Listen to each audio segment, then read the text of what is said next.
بقائے لا الہ حسین ہے۔ اعوذ باللہ من الشیطان الرجیم، بسم اللہ الرحمن الرحیم۔ الحمد للہ الذی لا یبلغ مدحتہ القائلون ولا یحصی نعماءہ العادون ولا یعدی حقہ المجتہدون، الذي ليس لصفته حد محدود ولا نعت موجود ولا وقت معدود ولا أجل ممدود، فطر الخلائق بقدرته ونشر الرياح برحمته، الصلاة والسلام على الرسول المسدد المصطفى الأمجد المحمود الأحمد، سیدنا و مولانا و مولا الکونین جد الحسن والحسین عانی ابو القاسم محمد،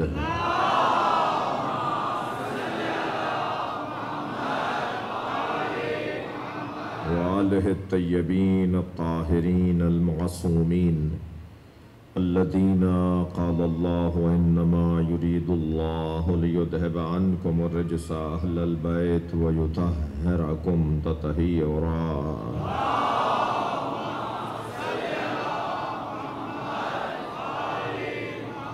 ولعنۃ اللہ علی اعدائہم اجمعین من یوم عداوتہم الی قیام یوم الدین، اما بعد، قال الحکیم فی قرآن الکریم، بسم اللہ الرحمن الرحیم، یا ایتها النفس المطمئنہ ارجعی الی ربک راضیۃ مرضیہ فادخلی فی عبادی وادخلی جنتی۔ صلوات۔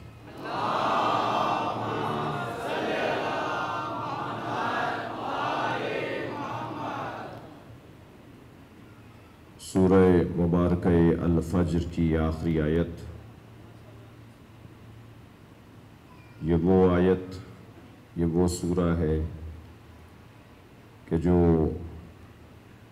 سید الشہداء امام حسین علیہ السلام سے منسوب ہے۔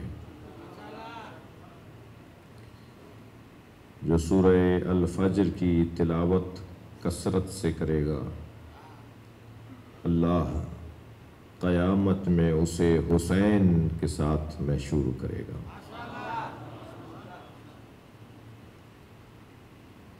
اس سورہ مبارکہ میں اللہ ارشاد فرما رہا ہے، یا ایتها النفس المطمئنہ، اے صاحب نفس اطمینان، ارجعی الی ربک، واپس آ جا اپنے رب کی طرف، اس حالت میں کہ راضیتاً تو اپنے رب سے راضی، مرضیتاً اور تیرا رب تجھ سے راضی،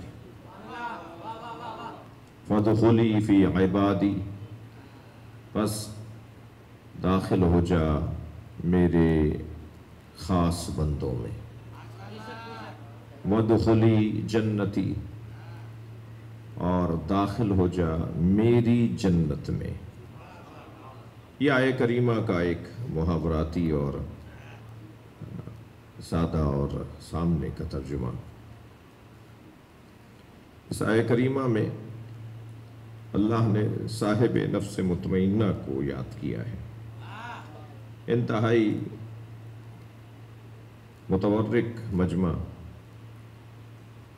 نفس کی 4 قسمیں ہیں۔ ایک نفس ہے نفس امارہ،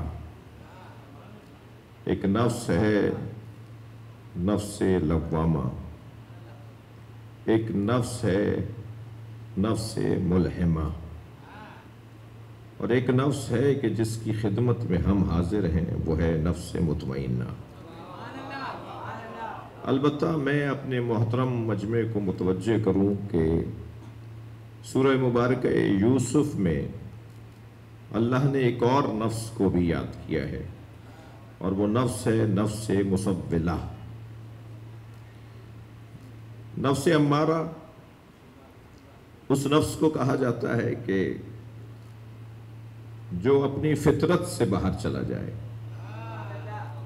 اللہ نے ہمیں فطرتاً موحد بنایا ہے، اللہ نے ہمیں فطرتاً عبادت گزار بنایا ہے۔ میں لفظ استعمال کر رہا ہوں، اللہ نے ہمیں فطرتاً انسان بنایا ہے۔ اب اگر کوئی نظر تو انسان آتا ہو، مگر اس کی افعال، اس کا کردار، اس کے آمد و رفت، اس کے معاملات وہ انسانوں جیسے نہ ہوں، تو وہ دکھائی تو دیتا ہے نفس انسان کا، نظر تو وہ انسان آتا ہے، مگر حقیقت میں وہ انسان نہیں ہے۔ اب اگر میں بات کروں گا تو کوئی کہے گا کہ ہم نے تحقیر کر دی، توہین کر دی۔ ہم قرآن سمجھنے کے لیے بیٹھے ہیں، قرآن کتاب تحقیر نہیں ہے، قرآن کتاب تحقیق ہے۔ قرآن جب بات کرے گا تو انسان کی حقیقت سے متعلق کرے گا۔ قرآن مجید میں اسی انسان کو اولئک کالانعام، یہ جانور ہیں، اسی انسان کو کہا ہے۔ قرآن مجید میں اسی انسان کو ہیا کالحجارہ، یہ پتھروں کی طرح ہیں، اسی انسان کو کہا ہے۔ شیاطین الانس والجن، یہ انسی شیطان ہیں، کچھ جنی شیطان ہوتے ہیں اور کچھ انسی شیطان ہوتے ہیں۔ قرآن کی زبان میں انسان کو بھی شیطان کہا ہے۔ تو اب یہ قرآن کے الفاظ ہیں نا، اور قرآن خود بیان ہے، یا قرآن کتاب مبین ہے، یا علی امام مبین ہے۔ تو ہم یا قرآن سے پوچھتے ہیں کہ انسان کسے کہتے ہیں، اور یا علی بتائیں گے کہ انسان کی قسمیں کتنی ہیں۔ لہذا مولا کائنات نے انسان کی قسموں کو بیان کرتے ہوئے ارشاد فرمایا کہ خبردار، ہر چلتا پھرتا، ہر اٹھتا بیٹھتا بولتا بات کرتا انسان نہیں ہے، بلکہ میں علی مولا کے لہجے میں مولا علی کا لہجہ آپ کو سناؤں۔ مولا فرماتے ہیں میتیں دو طرح کی ہوتی ہیں، کچھ لیٹے ہوئے جنازے ہوتے ہیں، کچھ چلتی پھرتی میتیں ہوتی ہیں۔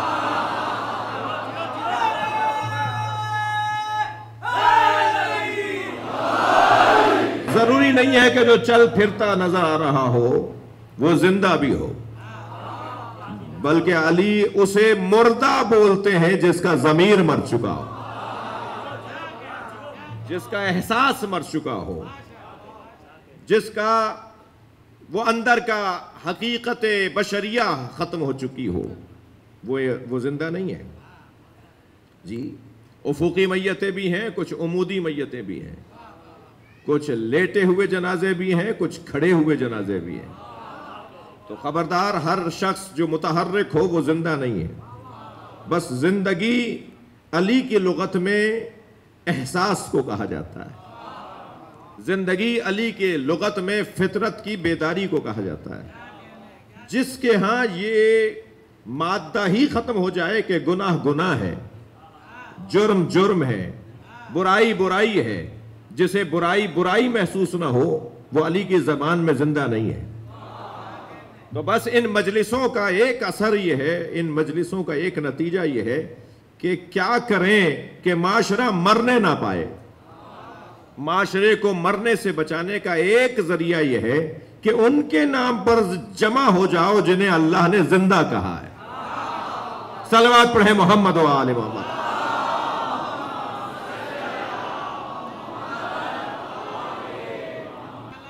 بات میں اتنی کر رہا تھا کہ نفس امارہ وہ نفس ہے کہ جسے احساس ہی نہ ہو کہ وہ گناہ کرتا ہے۔ اب ہمیں نفس امارہ کی جو برائیاں ہیں ان سے نکل کر ایک اور کیفیت میں داخل ہونا ہے، اور وہ نفس لوامہ ہے. یعنی جس کا نفس لوامہ ہو وہ شخص ہے کہ جسے یہ احساس ہوتا ہے کہ وہ گناہ کر رہا ہے، وہ برائی کر رہا ہے. اندر سے ہر برائی پر مذمت کی آواز نفس لوامہ کی ہے، اور ہر اچھائی پر ایک شاباش کی آواز نفس لوامہ کی ہے. اگر کوئی یہ جاننا چاہتا ہے نا کہ میں انسان بھی رہا یا نہیں رہا، کہیں ایسا تو نہیں کہ میں انسان نماؤں میں رہتا ہوں، انسان نہیں ہوں. آپ نے دیکھا ہوگا جب فصل تیار ہو جاتی ہے تو کاشتکار لکڑی پر قمیص چڑھا کر اسے کھیت میں گاڑ دیتا ہے. جانور سمجھتے ہیں کہ انسان کھڑا ہے، وہ انسان نہیں ہوتا. جانوروں کے نزدیک وہ انسان نظر آ رہا ہوتا ہے. جس کا نفس لوامہ حاضر اور موجود ہے، ملامت کرنے والا نفس، وہ کہہ سکتا ہے کہ میں انسان ہوں. مگر ہم تو اس سے زیادہ بالاتر بات کرنا چاہتے ہیں، ہم تو اس سے اوپر جانا چاہتے ہیں. ہم تو بیٹھے ہی اس دروازے پر ہیں جو نفس مطمئنہ ہے. ہم نفس مطمئنہ کے دروازے پر آئے بیٹھے ہیں. اور اب نفس مطمئنہ کے بارے میں ذرا چند جملے سن لیجئے. نفس مطمئنہ کے لیے قرآن اس آیہ کریمہ میں اس انداز سے ارشاد ہو رہا ہے، یا ایتھا النفس المطمئنہ، اے صاحب نفس مطمئنہ. نفس مطمئنہ، دقت، اللہ جسے مطمئن کہے وہ خود کتنا بڑا مطمئن ہوگا. بھائی دنیا میں سب سے بڑی بیماری، سب سے بڑا مرض، سب سے بڑی پریشانی، فلاں بدن کی فلاں بیماری جو فلاں ہسپتالوں میں ڈاکٹروں نے طے کی ہیں، وہ بیماریاں نہیں ہیں. اصلی بیماری کا پتہ بتاؤں، اصلی بیماری عدم اطمینان کو کہا جاتا ہے، اور اصلی شفا یابی اطمینان قلب کو کہا جاتا ہے. اور اطمینان قلب کیسے حاصل ہوگا؟ آپ اگر جاننا چاہتے ہیں اور اگر ہم ڈھونڈنا چاہتے ہیں کہ ہمیں بیماریوں سے، پریشانیوں سے، بہت سے لوگ ہوں گے جن کے پاس دولت بہت ہے مگر اطمینان کی زندگی نہیں ہے. اور ہم نے ایسے بھی دیکھے ہیں جو ٹھیلا لگاتے ہیں، جو ککڑی بیچتے ہیں، جو ٹماٹر بیچتے ہیں، جو کسی کھیت میں مزدوری کرتے ہیں، مگر نیند انہیں بڑے اطمینان سے آتی ہے، اس لیے کہ انہوں نے کسی کا مال نہیں کھایا ہوا ہوتا، اس لیے کہ ان کی گردن پہ کسی اور کا حق نہیں ہوتا.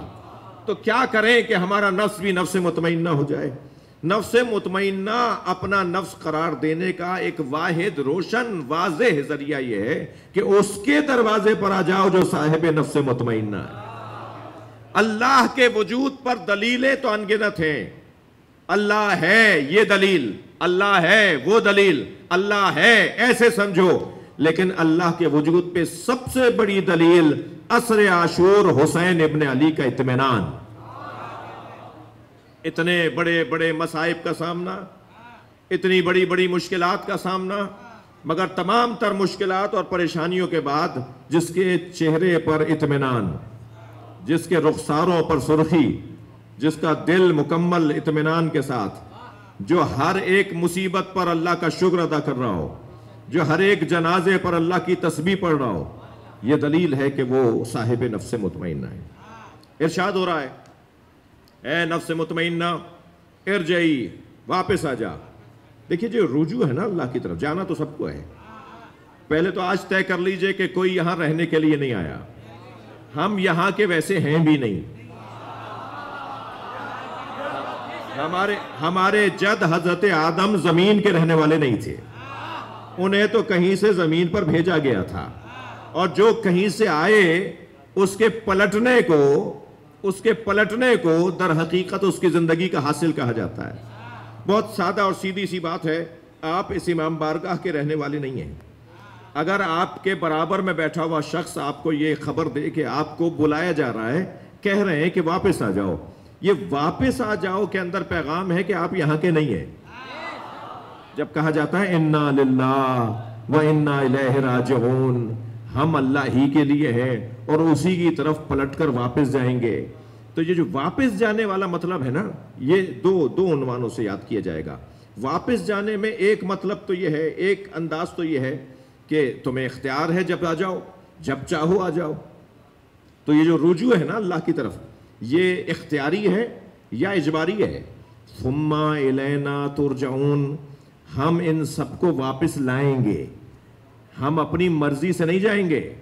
اگر ہمیں اپنی مرضی سے جانے کا اختیار ہوتا تو شاید کوئی بھی نہ جاتا. کون مرنے کو تیار ہے؟ لیکن یہاں پر اللہ کہہ ہی نہیں رہا کہ میں تمہیں اپنی مرضی سے آنے کی اجازت دے رہا ہوں. اللہ کہہ رہا ہے میں خود لے کر آؤں گا. بھائی جملہ محسوس کیجئے گا کچھ کہنے جا رہا ہوں. واپس جانے کے دو مطلب ہیں, یا اختیار سے یا اجبار سے. ہم سب مجبور ہیں واپس جانے میں. جو مختار ہے واپس جانے میں اسے حسین کہا جاتا ہے. جسے اللہ بلا رہا ہے ارجعی آ جاؤ.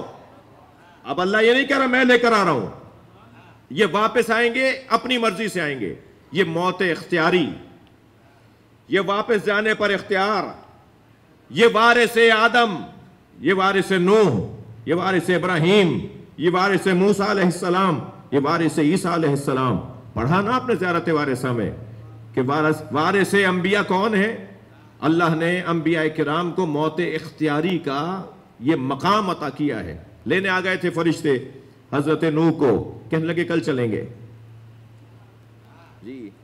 اور جب فرشتہ لینے آیا تو کہنے لگے اللہ سے جا کے کہو کیا کوئی اپنے محبوب کو مارتا ہے؟ تو اللہ نے فرشتے سے کہا جا کے کہو کہ کوئی محبوب سے ملنے کا مشتاق نہیں ہوتا. تو پھر فوراً تیار ہو گئے. اور پھر جب کہا کہ چلیں تو کہا ذرا سائے میں آنے دو مجھے. تو حضرت نوح دھوپ میں سے سائے میں آئے تو ملک الموت نے پوچھا کہ کتنے عرصے زندہ رہے آپ؟ 2500 سال جینے والے سے پوچھا جا رہا ہے کتنے عرصے زندہ رہے؟ کہنے لگے اتنا ہی تو رہا ہوں جتنا دھوپ میں سے سائے میں آیا ہوں. تو انسان کا تو یہ حال ہے کہ اب یہ جو مقام ہے, یہ جو موت اختیاری والا مقام ہے, یہ مقام ہر ایک کو حاصل نہیں ہے. اہل دقت بیٹھے ہوئے ہیں متوجہ لوگ, اور میں چاہوں گا کہ اس منزل بیان کے اوپر اپنی توجہات کو تھوڑا سا اور بڑھائیں. بات میری ذرا قرآن کی تفسیر کے پیمانے میں اور زاویے میں ہے.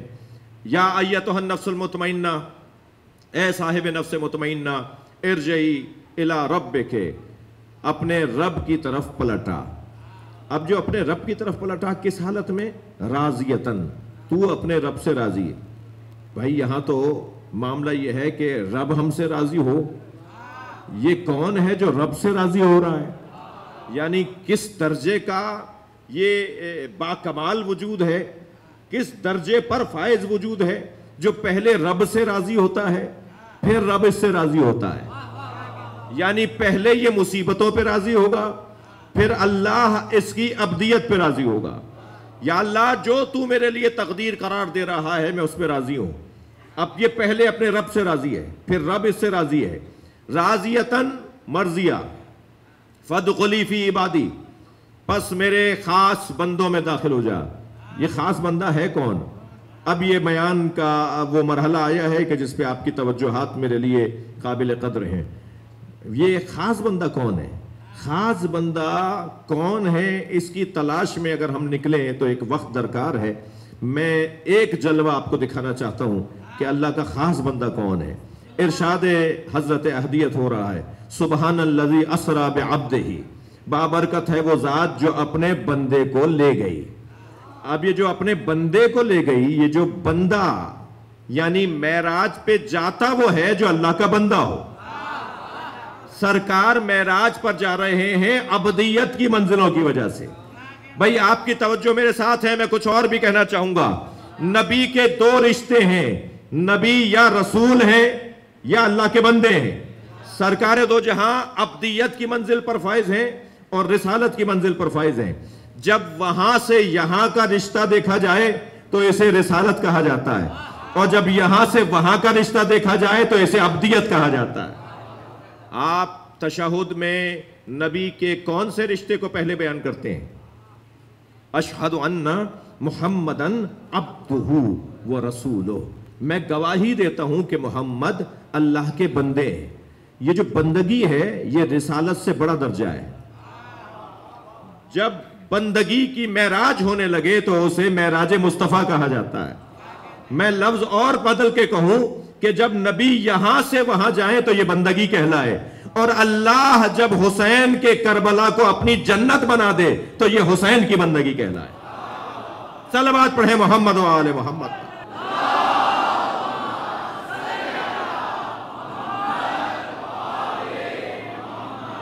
اے صاحب نفس مطمئنہ، اپنے رب کی طرف پلٹا اس حالت میں کہ تو اپنے رب سے راضی ہو، تیرا رب تجھ سے راضی۔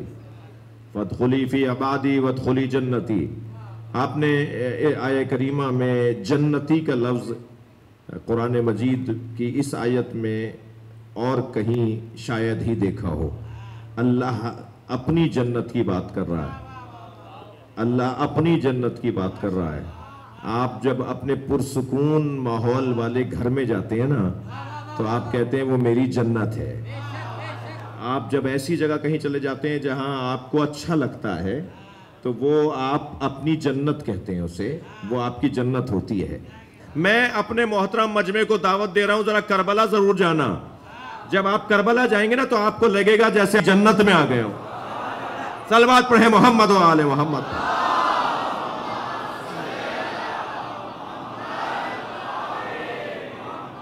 پروردگار عالم نے جس وجود کو عظمتوں سے نوازا ہے، جسے رفعتوں سے نوازا ہے، بہت پیارا وجود ہے اللہ کے نزدیک امام حسین کا۔ اللہ بہت چاہتا ہے سید الشہداء امام حسین کو۔ مجھے نہیں پتا کہ حضرت امام حسن سے حضرت محمد حنفیہ نے کیا فرمایا امام حسین کے بارے میں، کہ حضرت امام حسن علیہ السلام فرماتے ہیں اِنَّا أَخِي الْحُسَيْن قَدْ عَالَمُنَا عِلْمًا وَأَسْقَلُنَا حِلْمًا وَأَقْرَبُنَا مِن رسول اللہ رحمًا كَانَ يُقْرَأُ الْوَحْيُ قَبْلَ أَن يُنْطَقَ كَانَ فَقِيهًا قَبْلَ أَن يُخْلَقَ۔ کیا حسین جملے ہیں جو امام حسن نے امام حسین کی شان میں بیان فرمائے ہیں۔ فرماتے ہیں میرا بھائی حسین سب سے بڑا عالم ہے۔ ایک معصوم امام دوسرے معصوم امام کی تعریف کر رہے ہیں، امام حسن امام حسین کا تذکرہ کر رہے ہیں۔ میرا بھائی حسین سب سے بڑا عالم ہے، میرا بھائی حسین اسقلنا حلما، میرا بھائی حسین حلم اور بردباری میں سب سے زیادہ ثقیل ہے۔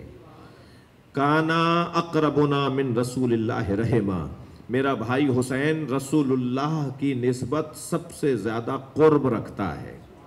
اگر کبھی رسول سے کوئی بات منوانی ہو نا تو حسین کے پاس آنا ہوگا، رسول اللہ سے کہنا ہوگا کہ ہم حسین کو لے کر آئے ہیں۔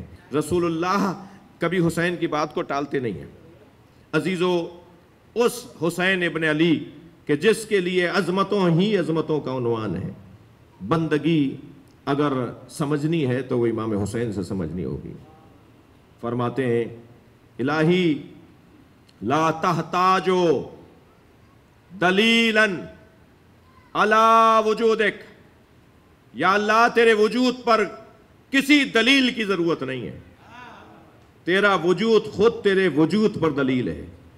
وہ جو حسین کسی دلیل کو اللہ کے وجود پر دلیل ماننے کو تیار نہ ہو، وہ کربلا کے میدان میں یہ کہتے ہوئے نظر آ رہے ہیں ترکت الخلق طرا لہواک، یا اللہ میں تیری خاطر ساری مخلوق کو چھوڑ رہا ہوں۔ وَأَيْتَمْتُ الْعَيَالَ لَكَ أَرَاكَ، اور اب میں اپنے بچوں کو یتیم کر رہا ہوں تاکہ تیرا دیدار مجھے نصیب ہو جائے۔ وہ در حقیقت قرب پروردگار ہے جسے امام حسین چاہتے ہیں۔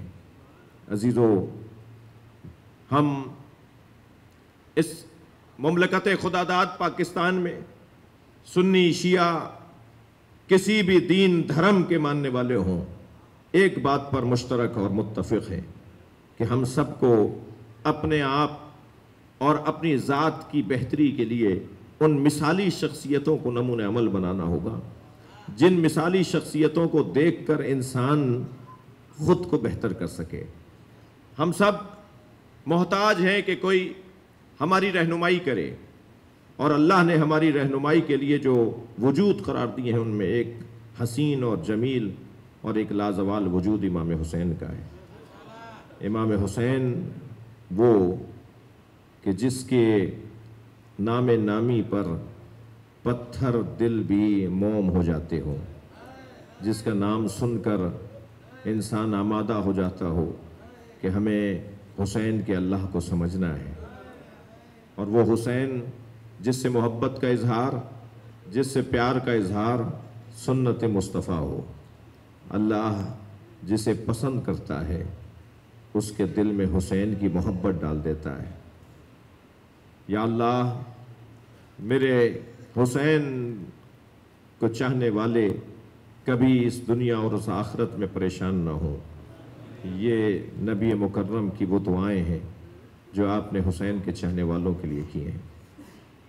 نبی مکرم نے اپنے اس بچے کی معرفت کے لیے کبھی ارشاد فرمایا، ہما امامان قاما و قادا، میرے یہ دونوں بچے حسن و حسین امام ہیں، چاہے دونوں کھڑے ہوں یا دونوں بیٹھے ہوں۔ یہ تقسیم بہت اچھی تقسیم نہیں ہے کہ ایک کھڑا ہو اور ایک بیٹھا ہو، حدیث بھی یہ نہیں کہہ رہی۔ حدیث کہہ رہی ہے چاہے دونوں کھڑے ہوں یا دونوں بیٹھے ہوں۔ پھر فرماتے ہیں حسین و منی وانا من حسین، حسین مجھ سے ہے اور میں حسین سے ہوں۔ اور پھر ایک مرتبہ امام حسین کو اپنے سینے سے لگا کے کہتے ہیں، الہی الہی تہوی الیہم افئدۃ من الناس تہوی الیہم، یا اللہ لوگوں کے دلوں کو میرے حسین کی طرف موڑ دے۔ نبی چاہتے ہیں کہ لوگ امام حسین سے پیار کریں۔ گزر رہے سرکار مدینے کی ایک گلی سے، ایک گھر سے رونے کی آواز آئی، آپ نے دروازہ بجا دیا۔ دروازے پہ خاتون آئی، فرمایا اس کی آواز میرے حسین سے ملتی ہے، اپنے اس بچے کو خاموش کرواؤ، میں گوارا نہیں کرتا کہ میرا حسین یا میرے حسین سے کوئی مشابہ ہو اور وہ کسی تکلیف میں ہو۔ گزر رہے سرکار مدینے کی ایک گلی سے کہ کچھ بچے کھیل رہے ہیں، ایک بچے کو گود میں اٹھایا، اسے پیار کیا اور پھر زمین پر دوبارہ اتار دیا۔ ایک صحابی محترم نے پوچھا، یا رسول اللہ یہ کس کا بچہ ہے؟ فرمایا مجھے اس سے غرض نہیں یہ کس کا بچہ ہے، مجھے تو اس سے غرض ہے یہ میرے حسین سے پیار کرتا ہے۔ کہتے ہیں کہ وہ بچہ یا زہیر قین تھا یا حبیب ابن مظاہر تھا، جو حسین مولا سے پیار اور محبت کا اظہار کیا کرتا تھا۔ سفر سے لوٹے ہیں، فرمایا ام سلمہ میں کچھ دیر کے لیے آرام کر رہا ہوں، اگر کوئی ملنے آئے تو اس سے کہہ دینا کہ نبی محو استراحت ہیں۔ ابھی نبی یہ کہہ کر حجرے میں گئے تھے کہ کم سنی کے عالم میں کم سن امام حسین دوڑتے ہوئے آئے، نانا آ گئے۔ حضرت ام سلمہ نے رستہ روکتے ہوئے فرمایا، حسین تمہارے نانا آرام کر رہے ہیں۔ تو انتہائی پیار بھرے جملے میں کہا، نانی کیا مجھے بھی نانا نے روکا ہے؟ فرمایا تمہارے نانا نے تخصیص نہیں لگائی۔ حسین لوٹ گئے، نبی حجرے سے باہر آئے، سر پہ امامہ نہیں تھا، دوش پر ابا نہیں تھی، پیروں میں نالینیں نہیں تھیں۔ نبی مکرم آگے بڑھتے ہوئے فرماتے ہیں، ام سلمہ تم نے حسین کو لوٹا دیا۔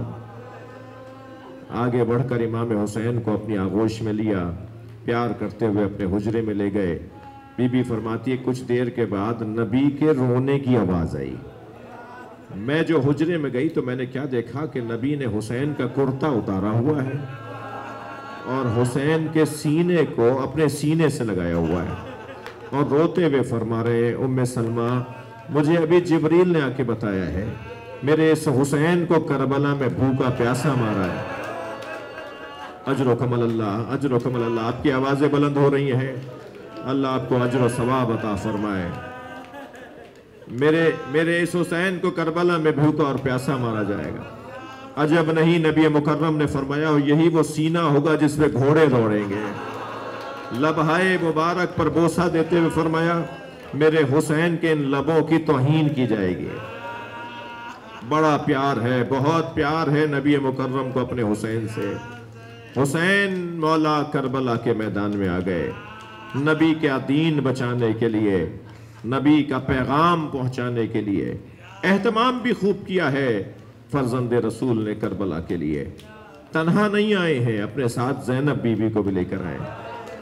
جب مدینے سے سفر کا آغاز کر رہے تھے نا، تو بیویوں نے جو خاندان کی معمر بیویاں ہیں، جو خاندان کی معمر بیویاں ہیں، انہوں نے امام حسین سے فرمایا تھا حسین اگر تم کربلا جا رہے ہو تو زینب کو چھوڑ جاؤ.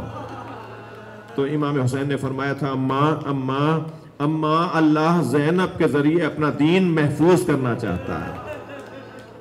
اور پھر جب کربلا کے میدان میں امام حسین تشریف لے کر آئے ہیں اور اپنے ساتھ اپنے حرم کو اس انداز سے کہ کوئی رشتہ بھی تو نہیں تھا جو کربلا میں حسین نہ لائے ہو، ایسا سجایا ہے کربلا کو، ایسا سجایا ہے رشتوں کو امام حسین نے. اگر دیکھنا ہے نا کہ ماموں کے ساتھ بھانجوں کا کیا رشتہ ہوتا ہے تو ہمیں کربلا میں آ کے اون و محمد کو پڑھنا ہوگا. اگر دیکھنا ہے کہ چچا کا اور بھتیجے کا کیا رشتہ ہوتا ہے تو ہمیں حضرت قاسم کو دیکھنا ہوگا. سارے رشتے امام حسین نے کربلا میں، ایک بہن اور بھائی کا رشتہ، ایک بھائی اور بھائی کا رشتہ. میں نے ایک جملہ کہہ دیا، آپ کی آنکھوں میں آنسو آ گئے. بھائی اور بھائی کا رشتہ تو ایسا ہے جس کے گرنے پر حسین کمر پکڑ لے. وہ عباس علمدار کیسا بھائی ہوگا امام حسین کے لیے. کربلا کا میدان صبح عاشور سے عصر تک سجا رہا. لاشیں تو حسین نے بہت اٹھائے مگر 4 لاشوں پر امام حسین بہت روئے ہیں. 4 لاشوں پہ حسین کی آنکھوں سے آنسو رکتے نہیں تھے. ایک لاشا جس پہ حسین بہت روئے وہ علی اکبر کا لاشا. کون علی اکبر؟ شبیہ مصطفیٰ، جس کا چلنا نبی کے چلنے کی طرح، جس کا بولنا نبی کے بولنے کی طرح، جس کا اخلاق نبی کے اخلاق کی طرح. کون علی اکبر؟ جو گئے اور پھر پلٹ کر واپس آئے اس لیے کہ امام حسین چاہتے تھے ایک مرتبہ اور علی اکبر کو دیکھ لوں. اور حضرت ام لیلہ سے کہا، ام لیلہ ماں کی دعا اولاد کے حق میں اللہ کی بارگاہ میں خاص مقام رکھتی ہے، ایک مرتبہ دعا کرو میرا علی اکبر مجھے مل جائے. اب ماں نے دعا کی، علی اکبر پلٹ کر واپس آ گئے. شاعر اس منظر کو یوں نظم کرتا ہے کہ جب علی اکبر نے آ کر امام حسین سے پانی مانگا نا، بابا چند گھونٹ پانی کے مل جاتے تو میں بتاتا کس کا بیٹا ہوں، مجھے کس نے تربیت دی ہے، میرے دادا کا نام کیا ہے، میں کس خاندان کا ہوں. تو شاعر اس مکالمے کو 4 مصروں میں نظم کرتا ہے. شاعر کہتا ہے، شدت پیاس سے اکبر نے پلٹ کر دیکھا اور ماں نے خیمے کی تنابوں سے لپٹ کر دیکھا. کتنی مجبور تھی ساقی کوثر کی بہو، خالی مشکیزہ کئی بار الٹ کر دیکھا. شاید چند قطرے پانی کے مل جائیں. بہت روئے ہیں امام حسین علی اکبر کے لاشے پر. دوسرے لاشے کا نام سنیں گے جس پر امام حسین نے بڑا گریہ کیا. وہ لاشا قاسم کا لاشا ہے. عزادارو، تیسرا لاشا جس پر حسین بہت روئے وہ عباس کا لاشا ہے. اور چوتھے لاشے کا نام سنیں گے، چھوٹا بہت تھا مگر حسین سے اٹھتا نہیں تھا. کبھی آگے جاتے تھے انا للہ اور کبھی الٹے پیر واپس آ جاتے تھے. رضن بقضائہ و تسلیما لامرہ. اجرکم اللہ، اجرکم اللہ. عزادارو، کربلا میں کوئی ایسا مجاہد نہیں تھا جس کا لاشا خود حسین اٹھا کے نہ لائے ہو. مگر رونا اس بات کا ہے کہ جو سب کے لاشیں اٹھا کر لایا اس کا لاشا اٹھانے والا کوئی نہیں تھا. جب علی اصغر کا لاشا میدان کربلا میں حسین دفنا چکے، اب اکیلے ہیں. ذوالجناح مجھے آخری مرحلہ اور آخری مرتبہ میدان کربلا تک لے جا. گھوڑا لے کے پہنچا. امام نے خطبہ ارشاد فرمایا، ام علی دماء سبقتها، میں نے کوئی خون ناحق گرایا ہے؟ ام علی سنت بدلتها، کیا میں نے کوئی سنت تبدیل کر دی؟ یہ کہہ کر امام حسین نے آواز دی، پھر مجھے قتل کرنے کیوں آئے ہو؟ تو ایک شخص یزیدی سپاہیوں میں سے گھوڑے کی پشت پہ کھڑا ہو گیا اور امام کو آواز دے کر کہنے لگا، بغضاً لأبیک، ہم تمہارے بابا کے بغض میں تمہیں مارنے آئے. میں رونے والوں سے ایک جملہ کہہ دوں، اگر کسی سے کسی کا بدلہ لیا جاتا ہے، اگر کسی کا بدلہ لیا جائے تو وہ بیٹوں سے لیا جاتا ہے، گھر کی بیٹیوں سے بدلے نہیں لیے جاتے، گھر کے بچوں سے بدلے نہیں لیے جاتے. یہ کیا منظر نظر آ رہے ہیں کربلا کے میدان میں؟ اب کربلا کا میدان، امام اپنے گھوڑے پر بیٹھ کر اپنے جہاد کا مظاہرہ فرما رہے ہیں، اور آپ نے حملوں کا جواب دیا۔ 6 مہینے کے بعد لوٹنے والا ایک مسافر کوفے میں داخل ہوا، کوفے کا رہائشی ہے، کیا دیکھتا ہے؟ دکانیں بند ہیں، بازار بند ہیں، کوئی چہل پہل نظر نہیں آ رہی، کوئی آتے جاتے ہوئے انسان نظر نہیں آ رہا۔ سوچتا ہوا گھر میں داخل ہوا کہ کیا کوفے میں کوئی طاعون آ گیا، کوئی بیماری آ گئی، کوئی وبا پھیل گئی ہے، کوفے والے کہاں چلے گئے ہیں شہر کو چھوڑ کر؟ کہتا ہے میں گھر میں داخل ہوا تو بیٹی نے بڑھ کر استقبال کیا، اور بیٹی نے کہا بابا جلدی دوبارہ تیار ہو جائیے، دوبارہ سے گھوڑا باندھیے، تیار کیجئے، اور کچھ فاصلے پر ایک بیابان ہے جسے کرب و بلا کہتے ہیں، وہاں چلے جائیے۔ عبداللہ نامی یہ مسافر کہتا ہے بیٹا آخر کربلا کیوں بھیجنا چاہتی ہو؟ کہا بابا آپ نے دیکھا نہیں کہ کوفے کے اندر سناٹا ہے، سارے کوفے والے کربلا گئے ہیں ایک باغی کو مارنے کے لیے۔ کہتا ہے میں نے پوچھا اس باغی کا نام کیا ہے؟ کہا نام نہیں بتایا جا رہا، بس اتنا بتایا گیا ہے کہ اگر کوئی کوفے میں رہ گیا اور اس باغی کو مارنے کربلا نہ گیا تو سزا دی جائے گی۔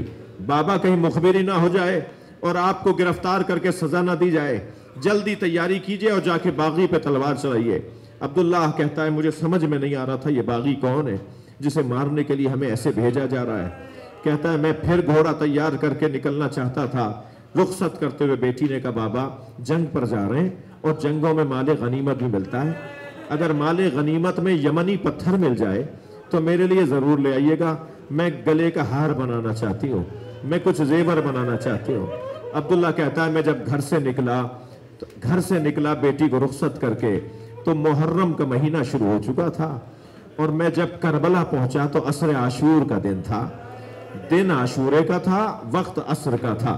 میں نے عجیب منظر دیکھا، ایک 56 سالہ بوڑھا زخمی ہے جس کا امامہ کھل کے اس کی گردن میں آ گیا ہے، جو اکیلا ہے اور ہزاروں کا لشکر اسے مارنا چاہتا ہے، مگر اس کا جلال ایسا ہے وہ جہاں گھوڑا موڑتا ہے فوجیں بھاگنے لگتی ہیں۔